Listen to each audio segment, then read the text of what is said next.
Nous recevons Bouba Diop, il est historien, coordonnateur du mouvement Taxawu Thème, président de l'association panafricaine également pour l'éducation des adultes également. Vous êtes également professeur à l'UCAD à la retraite. Bonsoir professeur Bouba Diop. Bonsoir Victor. Alors la dernière info, c'est la sortie du président du conseil régional de Ranérou, appelant à titre en privé, hein, parce que la vidéo a fuité dans les réseaux sociaux, ses partisans à s'armer de machettes contre ceux qui ne voudraient pas que le président ait un troisième mandat. D'abord, votre réaction par rapport à ces propos. Eh bien, ces propos sont d'une gravité extrême. Quand j'ai vu à travers les réseaux sociaux l'élément qui était partagé, je me suis dit, mais c'est pas possible, il faut que j'écoute moi-même la cassette. J'ai écouté la cassette et j'ai également vu les articles que les journalistes ont eu à faire. Je crois que pour l'essentiel, les journalistes ont bien rendu compte les propos qui sont prêtés à l'honorable député, c'est des propos qu'il a tenus. Il a utilisé le terme Diassi, qui est compris par les Wolofs, par les Alpularen. J'ai vu à travers la presse aujourd'hui qu'il persiste, qu'il signe, et il dit qu'il ne regrette pas. Je me suis posé beaucoup de questions.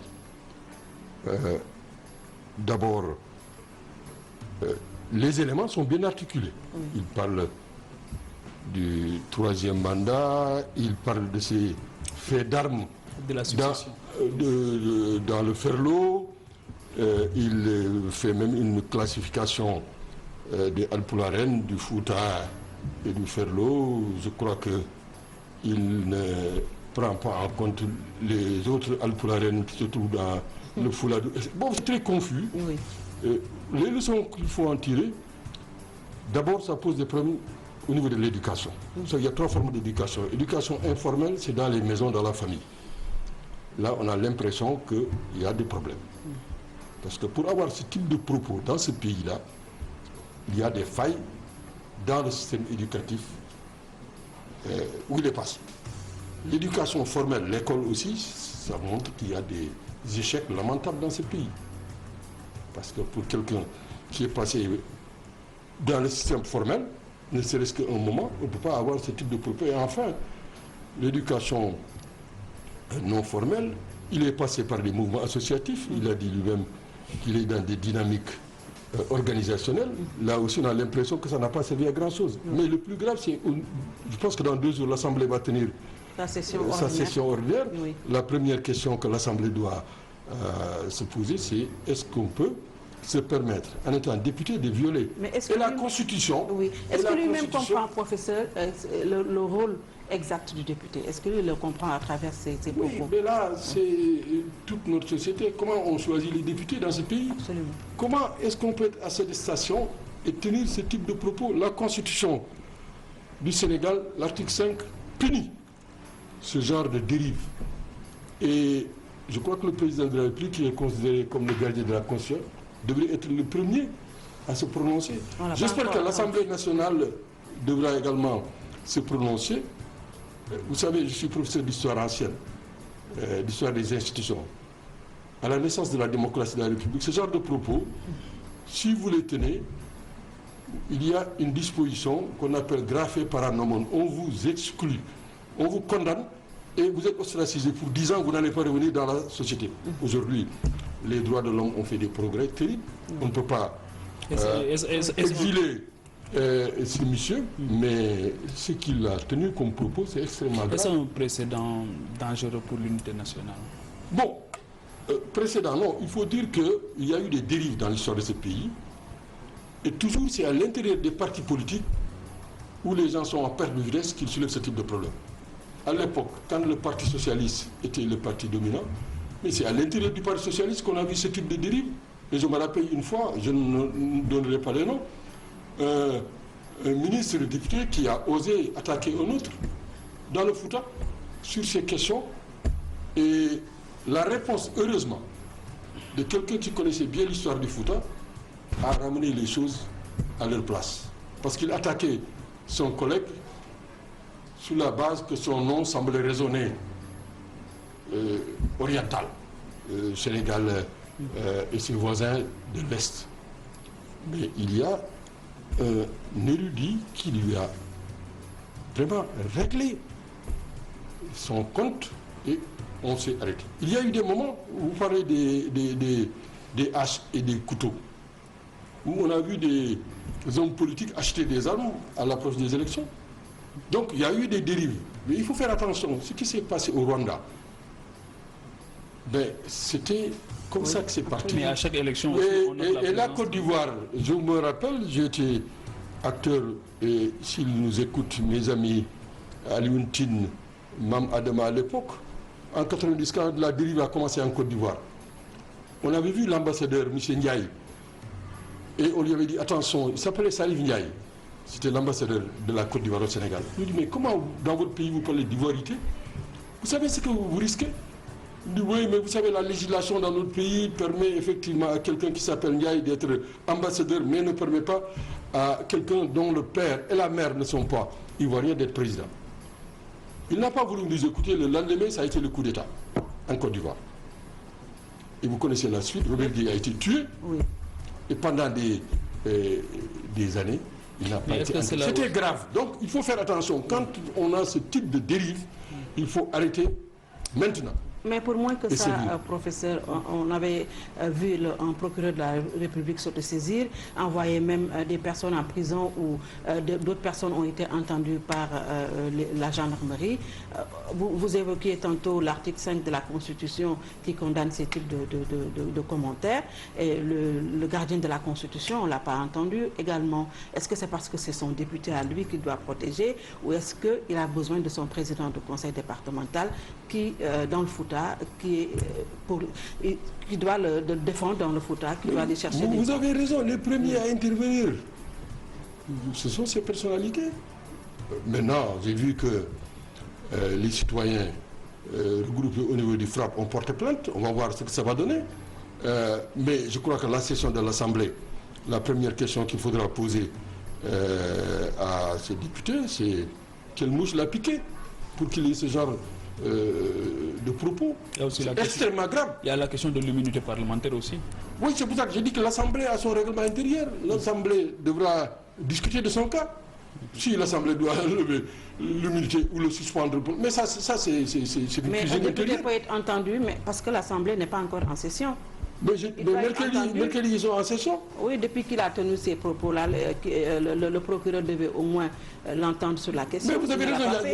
Vous savez, on est dans un État, dans une République.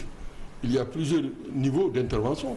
Je pense que la concertation entre ces institutions est possible, mais chacune de ces institutions doit jouer son rôle. Sinon, à quoi elles servent, ces institutions?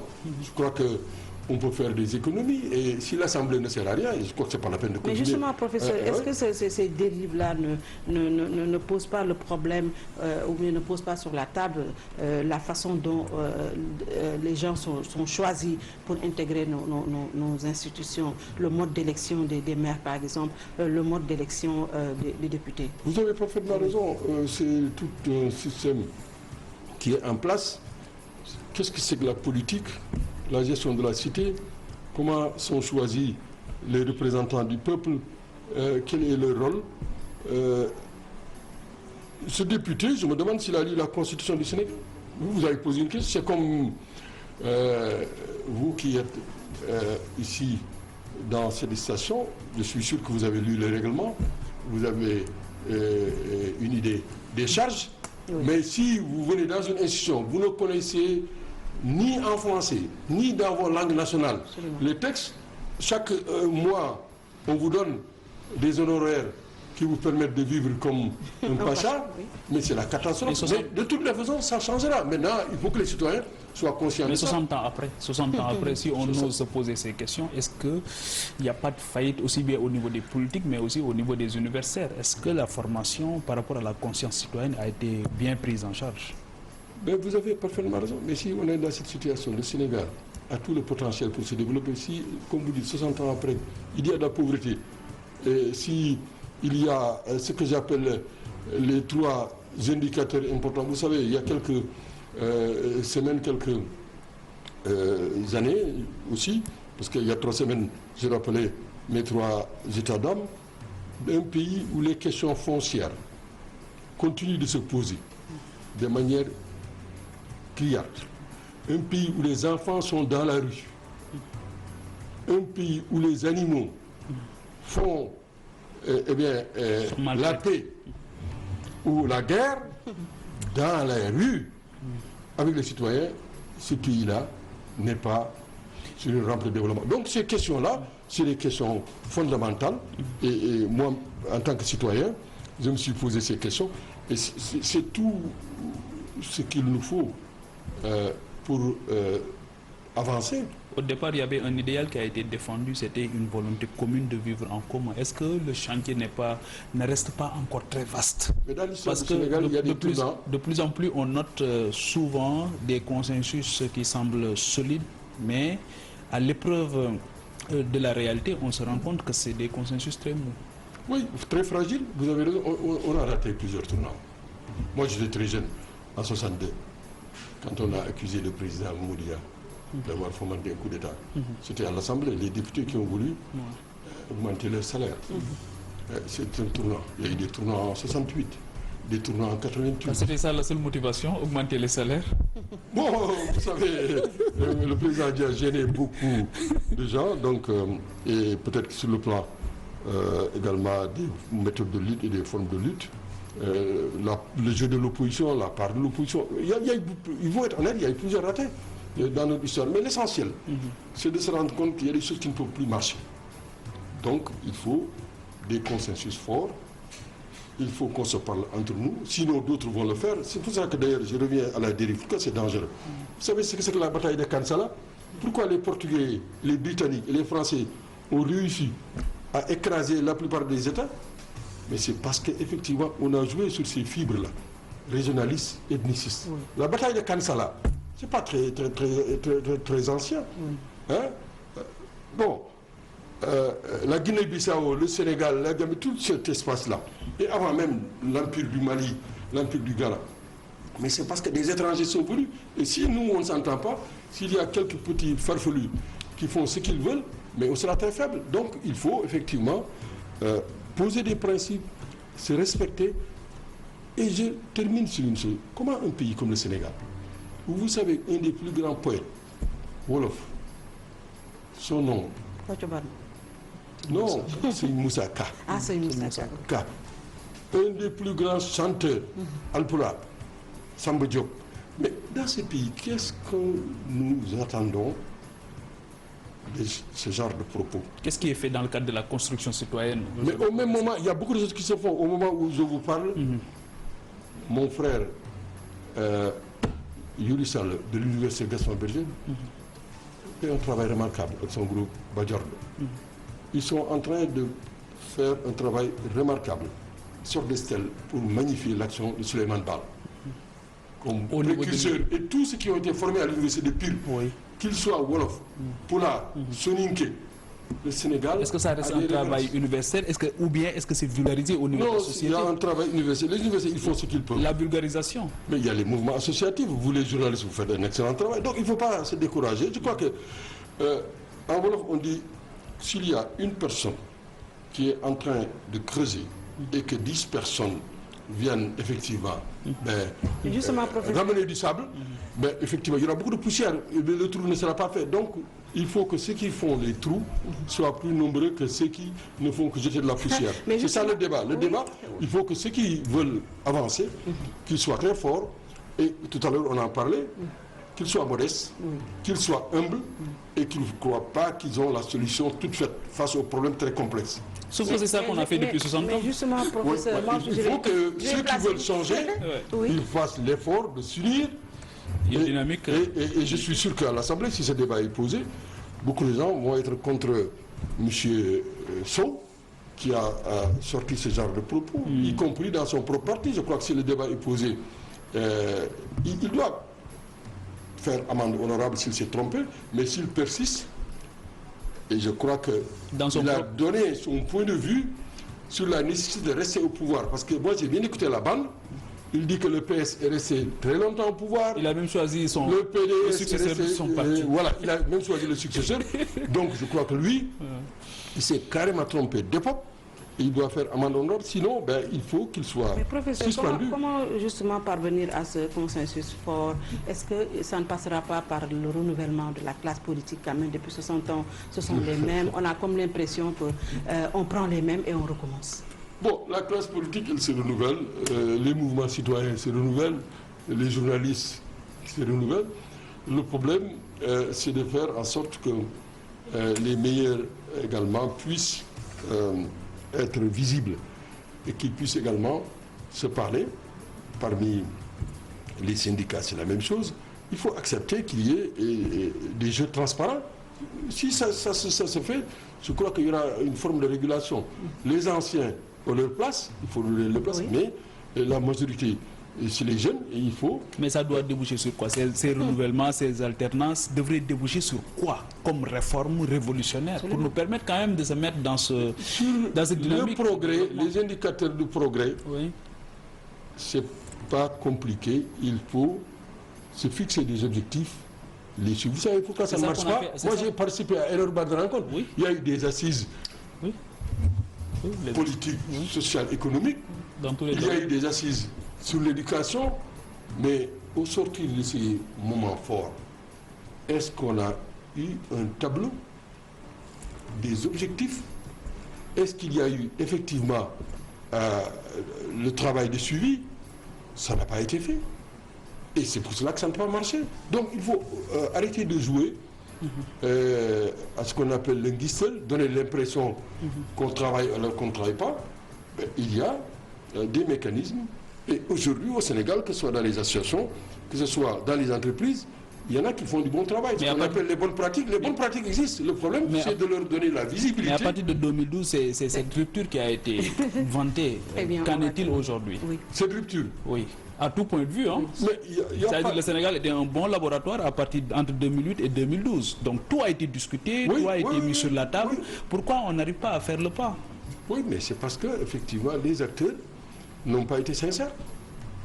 Certains acteurs, dès que ils sont arrivés au pouvoir, ont repris les vieilles méthodes. Et donc, mais ce jeu-là, de toute façon, va s'arrêter tôt ou tard. Je pense qu'on ne peut pas être...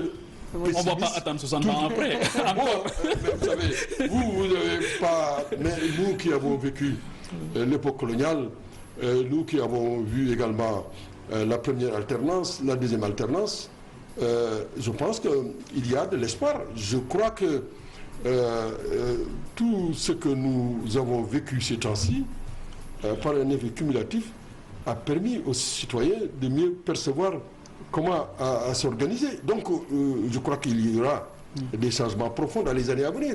Il n'y a pas de doute. Maintenant, le contexte devient de plus en plus complexe et il ne faut pas se faire d'illusions. Mais il ne faut pas se décourager. Je crois que ce serait grave de se décourager. Oui. En tout cas, quand on parle du mouvement Taxawu Thème, on pense à Ibrahima Fall. Alors, il est de retour au Sénégal ou pas? Le professeur, je l'ai vu ce matin. Et qu'est-ce qu'il devient? Il a complètement tourné le dos. Un peu douloureuses, on était il a tourné le dos à la politique depuis non, le mouvement Taxawu Thème existe toujours. On a fait notre congrès à Saint-Louis l'année dernière. On reste un mouvement citoyen qui participe aux activités citoyennes, aux activités politiques. Mais on n'entend plus Ibrahima Fall dans le débat politique, dans le jeu politique. Bon, Ibrahima donne sa contribution à sa manière. Bon, et bien sûr, nous avons vécu une phase très particulière. Vous savez, on s'est battu contre le troisième mandat.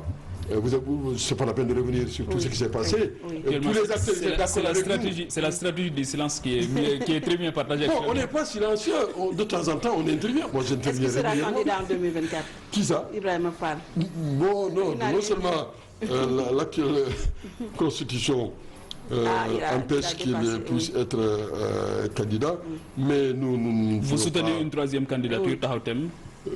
Nous, de toute façon, ce qui nous intéresse, c'est que les citoyens soient bien organisés, qu'on se mette dans le sillage des assises nationales, parce que nous avons participé aux assises nationales du Sénégal, et que tous ceux qui veulent le changement, ils puissent se parler et qu'on soit dans tous les combats sur 5 fronts. Nous, le combat, c'est sur 5 fronts. Le front citoyen, le front économique et social, le front politique, le front culturel, spirituel, religieux, tout ce qu'on veut, et le front sécuritaire. Ce sont ces 5 combats.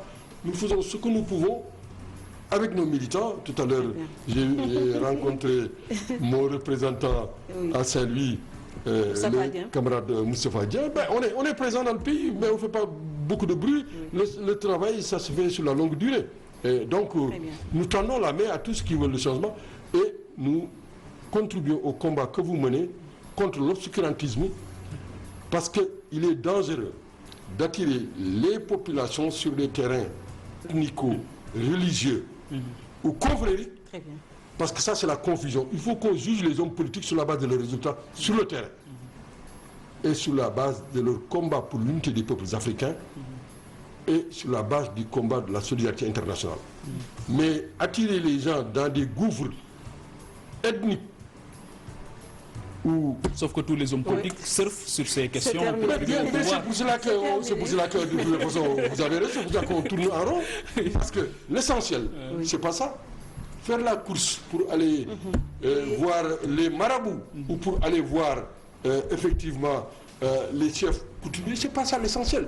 L'essentiel, c'est de proposer, surtout quand on veut faire de la politique, des solutions concrètes au peuple. Très bien. Merci. Et c'est sur cette base-là que le peuple pourra se prononcer. Merci beaucoup, Bouba Diop. En tout cas, dites à Ibrahima Fall que les Sénégalais ont envie de le revoir et de l'entendre. Je vais lui transmettre. Très bien. Merci d'avoir répondu à notre invitation, professeur Bouba Diop. Merci à mon petit frère. Merci. À demain, Inch'Allah. Merci également d'avoir suivi, très chers téléspectateurs. À demain, Inch'Allah. Merci.